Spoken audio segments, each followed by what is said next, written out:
Eugene Bennett Fluckey was an energetic and curious 10-year-old. Due to his likable nature, he was blessed with many friends. People noticed his engaging smile, his red hair, and his face full of freckles. He once won a freckles contest and always claimed to have won a smile contest, too. He enjoyed a wide range of interests, from sports to science, as well as scouting, where he excelled and eventually earned the rank of Eagle Scout. What the young Fluckey was not, though, was a good student. His teachers shared with his parents that they thought he was exceptionally bright. He simply refused to apply himself to his classwork. That was disappointing to Isaac Newton Fluckey and Luella Snowden Fluckey. His dad, Newt Fluckey, was especially agitated by the reports he was getting.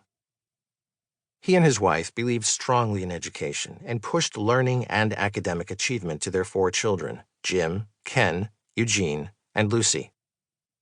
Newt was obsessed with the idea of each of them eventually earning admission to one specific college, Princeton University. At least the 3 boys. Females were not yet allowed at the school. He was convinced that Princeton and the Ivy League represented the epitome of academia. That and his offspring's best opportunities for success in life. Certainly better than what the elder Fluckey had achieved. This dream of Princeton for the boys came despite the family's limited finances. They were not poor, but the children would have to rely on scholarships and work if they had any hope of fulfilling their father's ambitions. Still, young Gene was interested in what he was interested in. He preferred to go his own way. His love for science and engineering had led him to build a simple crystal radio set, and he would spend hours seeing what distant signals he could intercept from his bedroom in Washington, D.C. One night, he pulled in a station from Pittsburgh, Pennsylvania, that was broadcasting a speech by the country's new president, Calvin Coolidge. Coolidge had been elected vice president in 1920, on the ticket with Warren G. Harding. It was the first election in history in which voting returns were broadcast live on the new medium of radio. Then Coolidge abruptly became president when Harding died of a heart attack in August of 1923. Normally, the boy would have tweaked his crystal set and tried to find another, more distant station. Not this night. The speech the president was giving resonated with Gene. He was so impressed with Coolidge's advice that he wrote down every word so he could remember it later. The man many called Silent Cal was not known for inspiring speeches. Some writers had joked that Coolidge was silent in 5 languages.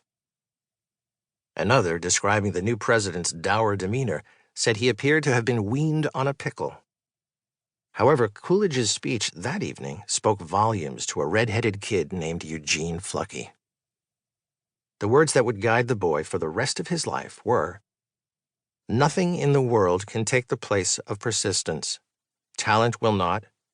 Nothing is more common than unsuccessful men with talent. Genius will not.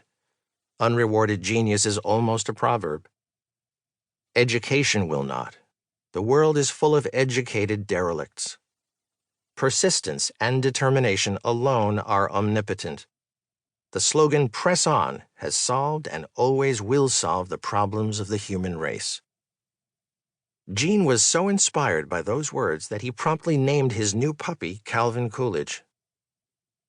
As further evidence of just how much the boy was influenced by the speech, he immediately became more persistent in his schoolwork, dramatically improved his grades, completed elementary school the next year ahead of schedule, and graduated from Western High School at the age of 15.